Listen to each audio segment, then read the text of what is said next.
emabega kawo twakulaba n'omukulu amanyiganga Dama ex-boyfriend oba taata w'abaana bo at the same time olw'okuba embeera yaliwo n'okuba nga olina obutakkaanya naye then netulaba nga abaana abakimi ayagala batwalako eri TZ ne same time netulaba ali nga ali ne Zakib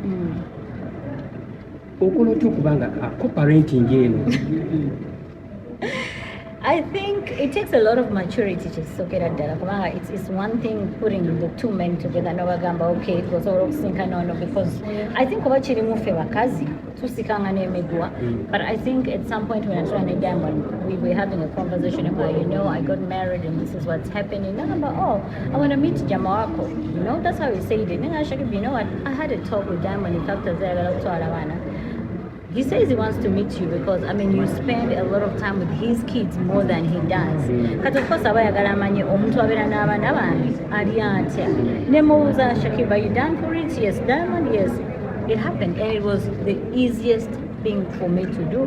Namukwasa obuvunaanyizibwa nange sikyali mubulamu bw'abaana bwamukyalo oyo naye mulinamu abaana. So at this point kinkoze bulungi okutegeera nti gwali n'abaana bange ate engeri gye njogeddemu naawe oli guy mukkakkamu and everything and he was happy.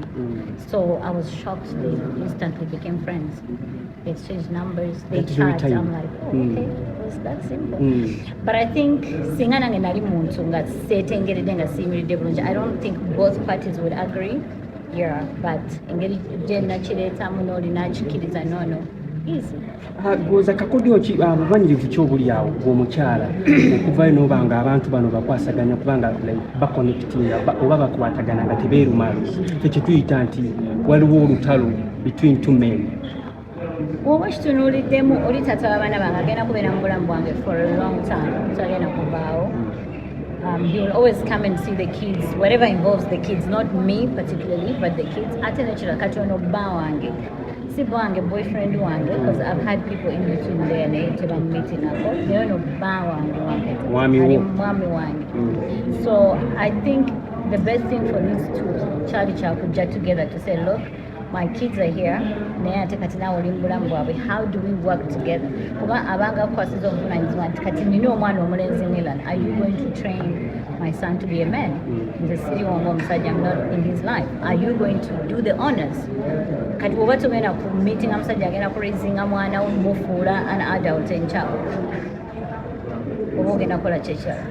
I think what Diamond did and what Zakib did was the best thing to do. Kabe mukazi omusajja akuleetedde ofumiddwa omukazi ffe tusikanga n'omuntu naye at the end of the day oli step mother babaana gye babeera yabakuza bw'oba mazima ogenda kuba ng'osigagana n'omukazi we era bagenda kuba kubonyabonya abaana bo. So was it their first time okubanga bameeting oba bameetingako before ne boogeramuko? Look, I met Diamond sometime yalina concert e Johannesburg and Lutaya yali ne bakyali abaali ba organizers of that event and wakafana in social media circulating. But I think now was the second time, but the second time is more official. So Chisowoka. Okay. I think Chisowoka women we can also do the same thing. It's very possible. Engeri si bwe tubeera mu co-parenting zino omusajja time limit Diamond gy'abeera n'abaana naawe n'obeera naye you guys mumala kiteesaako nti bagenda kujja ewange bamale like ennaku bwe ziti oba ebintu bya co-parenting birimu engeri kati waliwo school days ze zisinga obungi school days balina okuba nga balinanga ebiseera ebisinga kuba basoma and all of that. Diamond on the other hand atambula nnyo abeera mu shows biki kati naye mba ngambye nti kale abaana mbakuwadde babeere Tanzania era tebagenda kuba mu bulamu obwo because we always travel always mu studio. So we've worked it in a way when they're in holidays basobola okubeera naye or abasobola okubatumya baana be at the end of the day we not together. Baana be he still has a right to say I want my kids.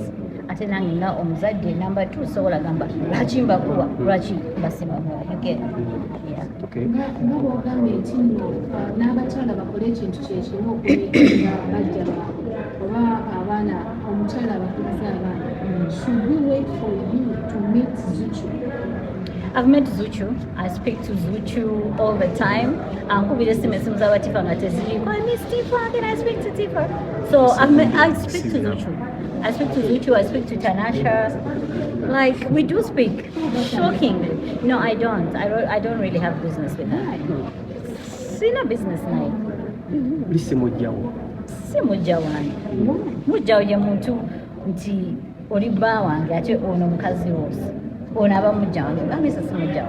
You have said you speak to international. Ate tulaba Diamond ebintu bya misa ebyo mujja bibuuza Diamond kuba yamanyi ebiri wakati n'omwana oyo oba wuwe oba si wuwe oba ki era Diamond alina ensonga ze lwaki amusalako. It's not in my position kutandika kwemanyiza gye sirina kugenda kuba taata we bwakeera ku makya naye naaba nga amwesazeeko kati nze it's not my place. Buno obufumbo bukutwala butya? Obufumbo obukunyiriza bwe buti? Nyirira obufumbo bunyongeddeko naye nga eva nyirira. Obufumbo buli fine, you know, tukyali mu honeymoon phase and I hope we keep it that way. I think also my past relationships zimpadde ekyokuyiga. I'm more calm, I'm more patient. Nali sina patience. So I'm a better person. Yeah, I think because carry all over like that. So with me being all over like that, you tone down automatically. So I think, but he's a good guy. Zari, era wenyini twagala okumanya. Olina statement gye wakola mabegakaawo. Omwana ono omutafala. Ebintu ebyo nga byali badda n'ebyogerako era na Saali agadde kubiddamu. Naye singa wawulira statement eyo, that was not a statement that was supposed to go to the public. Statement eyo nali njiweereza mukwano gwange ali UK. Ng'agamba ebintu bya immigration Ibra. Ne bw'oba oli mugezi otya ate ye UK kino kibuuza omuntu yenna atambulako. Immigration ye UK tesaaga. Ne bw'oba olina visa n'otagala butagazi mu statement bakuza kweddako. Nga visa ne walinnye n'otuuka awo wennyini they detain you. Kuba story zo tezikwatagana. So it was more in a defensive mode kugamba bba wange ajja look out for him kola booti ne booti muyambe nkubire mu briefing tekyali mu bubi.